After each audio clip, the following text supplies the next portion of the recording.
Carmina Mora was a gifted artist who carried the guilt of her young brother's death. Growing up in a rugged coastal village in southern Chile, she sketched the sublime landscapes of Patagonia. Sitting outside, she painted the dramatic fjords while feeding the crows nested in the tree next to her house. She grew up carrying the guilt of her mother's sudden departure.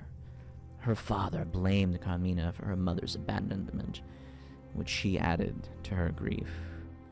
She became the caretaker of Matthias, her little brother, despite still being a child herself.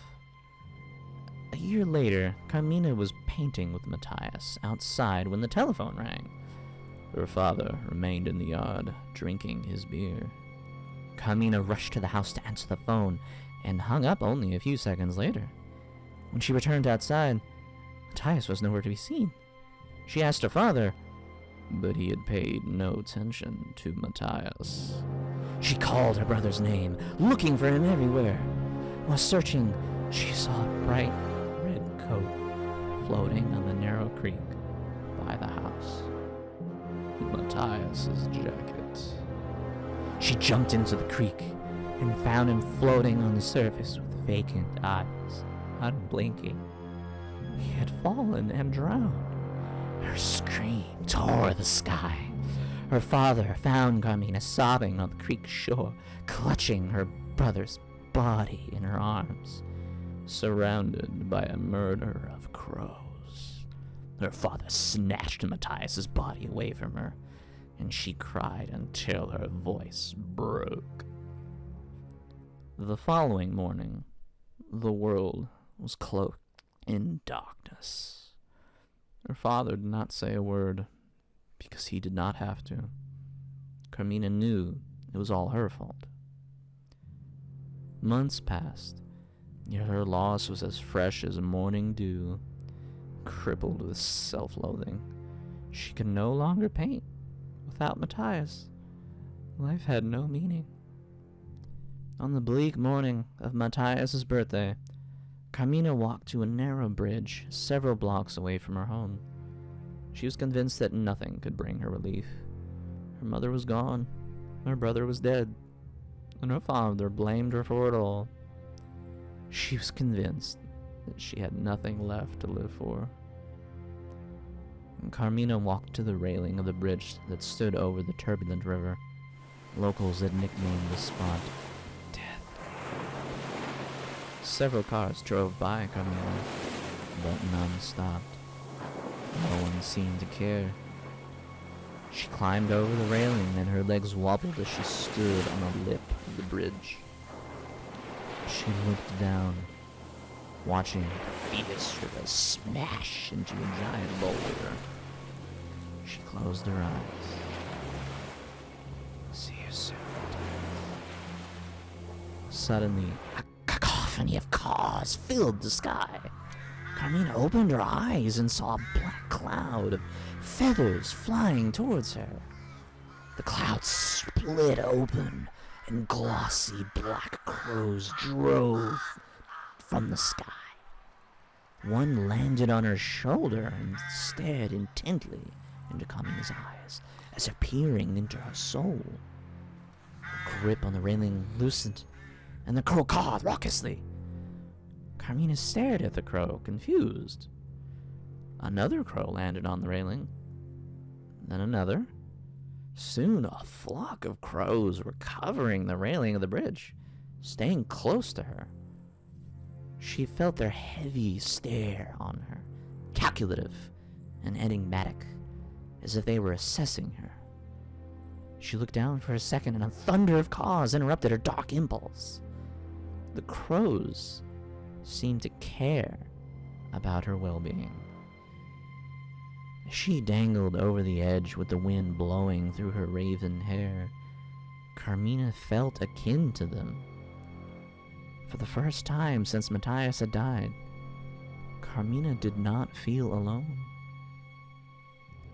She returned home, giving life another glance. The crows left, but Carmina suspected that if anything happened to her, they would return. Inspired by her ordeal, Carmina picked up a brush. In the weeks that followed, she painted her experience using black ink to depict the death leap with a black cloud of feathers, the murder of crows that saved her life. The experience was transformative and launched her signature black ink surrealist art. After several years, some color pierced the darkness, and this shift of medium expanded her art form.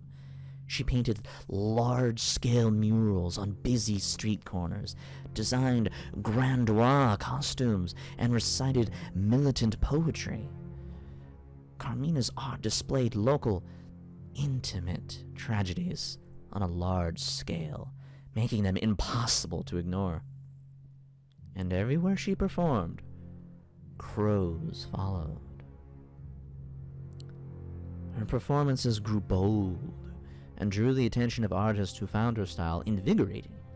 She grew close to a group of painters who understood her iconoclastic vision. Her performances launched the large-scale surrealist movement, which became a phenomenon.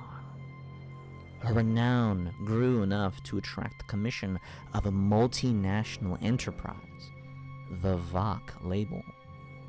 Carmina investigated the group, discovering that they gifted art pieces to select disreputable congressmen.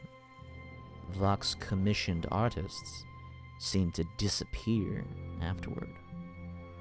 Determined to expose the group's link to corrupt politics, Carmina accepted Vogue's commission. The following week, Carmina painted a giant mural on a cemetery's columbarium, displaying the Vogue label logo as a surrealist Grim Reaper harvesting the fields of Chilean families. She wore a theatrical dress as she painted, on which she had stitched a poem about political revolution. The piece sparked a radical debate about corruption. The controversy painted a target on Carmina's back. After receiving anonymous death threats, she took refuge in her father's house, bringing along her closest friends for safety. That night, a gang of masked gunmen broke into their house.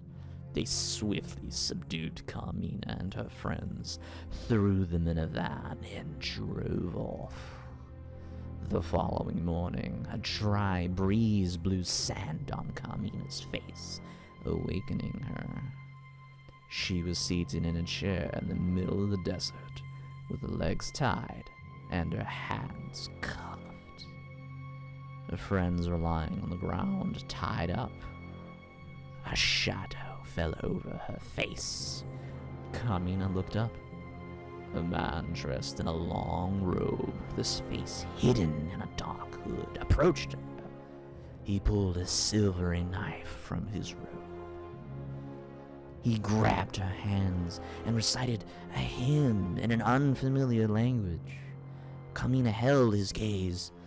He paused and brought down his blade with a sudden blow. She cried in agony as her friends woke to a terrible sight. Carmina's severed hands falling in the sand. The hooded man smiled in satisfaction. How are you going to paint now? Carmina cursed and screamed at him, wriggling against her bonds. The man grabbed Carmina's chin. She spit in his face. He grunted and pried her mouth open, pulling out her tongue. Carmina struggled against the handcuffs. In a violent blow, he chopped off Carmina's tongue. She howled in anguish. The man wiped his blade on his robe, leaving a trail of blood. How are you going to recite poems now? Sorrow swelled in Carmina's chest, sharper than pain. Overwhelmed by uncontrollable rage, grief and loss overcame his senses. She had lost her little brother, and she had lost the only way to cope with such pain. Carmina screamed like on the day her brother died. Raucous crows echoed through the wasteland. The sky was obscured by a cyclone of dark clouds. Black feathers fell on Carmina's bleeding arms. She looked up and saw a torrent of crows erupting from the clouds, diving on the hooded man. As the ravenous crows pecked at his flesh mercilessly, Carmina smiled, watching her surrealist art coming to life. But her heart lurched with rage when she saw the crows move on to their next target. Her friends on the ground. She screamed as waves of pain, guilt, and fright overwhelmed her, but it was in vain. The ravenous calves were uncontrollable. Darkness fell over her eyes as her friends' agonizing screams grew more accurate. Death was coming again, and it was all her fault. A deep, black fog engulfed her, and the rest, as they say, is history.